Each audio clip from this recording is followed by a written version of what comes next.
एक गांव में निर्मला नाम की एक औरत रहती थी। निर्मला की बेटी थी जिसका नाम काजल था और उसके पति के गुजर जाने के बाद घर की सारी जिम्मेदारी उसके सर आ गई थी। वो दूसरों के घर में काम करके अपनी बेटी का पेट पालती थी। एक दिन काजल अपने स्कूल से आ रही होती है।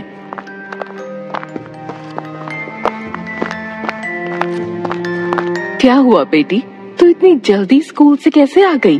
तेरी तबीयत तो ठीक है ना? माँ, मुझे स्कूल से निकाल दिया है। आपने 3 महीनों से मेरी स्कूल की फीस नहीं दी। टीचर ने कहा है जब तक फीस नहीं लाओगे स्कूल मत आना। मेरी बच्ची, मुझे माफ कर दे, मेरी वजह से तेरा स्कूल भी छूट गया। नहीं माँ, इसमें आपकी क्या गलती? आपसे जितना हो पाता है आप करती हो। मैं मालकिन से उधार लेकर तेरी फीस जल्दी भर दूंगी। ठीक है माँ, अब ये सब छोड़ो, चलो ना खाना खाते हैं। निर्मला जाती है और काजल के लिए खाना लेकर आती है और काजल को देती है। क्या हुआ माँ, आपका खाना कहाँ है? वो मुझे भूख लगी थी तो मैंने पहले ही खा लिया था, तू अब खा ले। काजल समझ जाती है कि उसकी माँ ने खाना नहीं खाया और जितना खाना था वो उसे दे दिया। कई दिन गुजर गए लेकिन निर्मला काजल की स्कूल की फीस नहीं भर पाई। काजल भी समझ गई थी कि अब वो शायद स्कूल कभी न जा पाए। एक दिन, माँ, तुम काम पर चली जाती हो, मैं यहाँ अकेले रहती हूँ। मैं भी आपके साथ चलूं? आपकी थोड़ी मदद भी कर लूंगी। अच्छा चल ठीक है।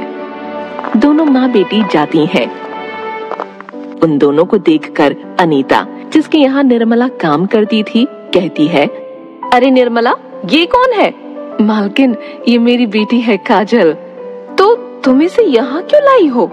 मालकिन, वो अकेली थी, ये इसलिए आ गई मेरे साथ। अच्छा कोई बात नहीं, चल अब जल्दी से काम पर लग जा।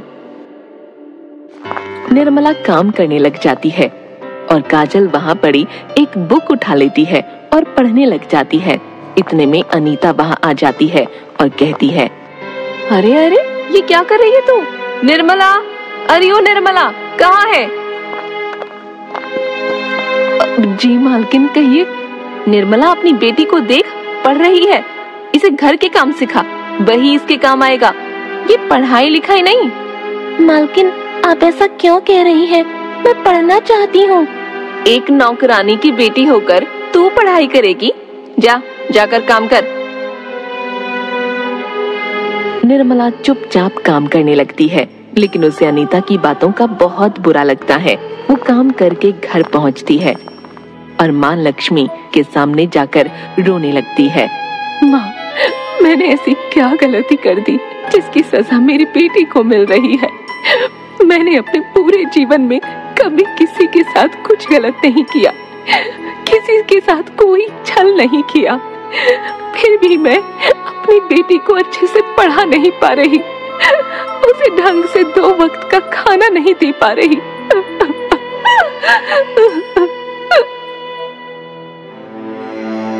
तभी उस मूर्ति से आवाज आई, निर्मला, तुम परेशान मत हो। मनुष्य को जीवन में अनेक कठिनाइयों का सामना करना पड़ता है, लेकिन आज तुम्हारी सारी परेशानियों का अंत हो जाएगा। तभी एक बहुत तेज रोशनी में एक जादुई अंगूठी सामने आ जाती है। माँ, मैं इस अंगूठी का क्या करूँगी?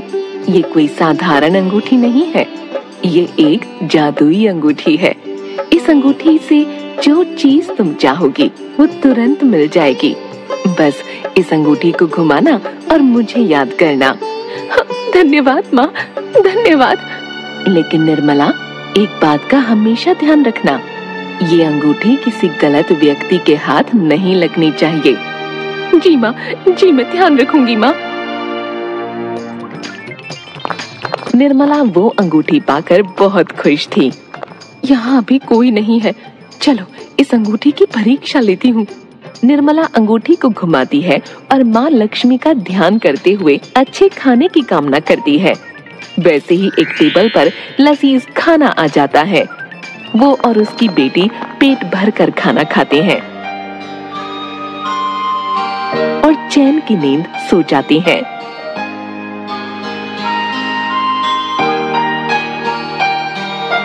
एक दिन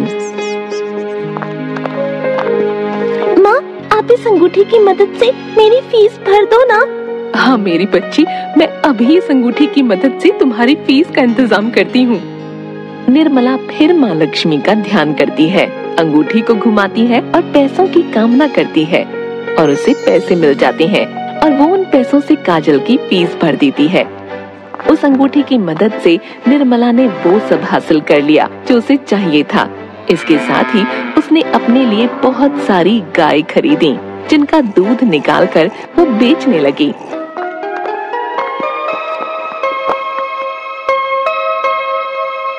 थोड़े ही दिन में निर्मला की गरीबी दूर हो गई और वो अमीर हो गई और उस अंगूठी की मदद से वो निर्धन लोगों की मदद करने लगी।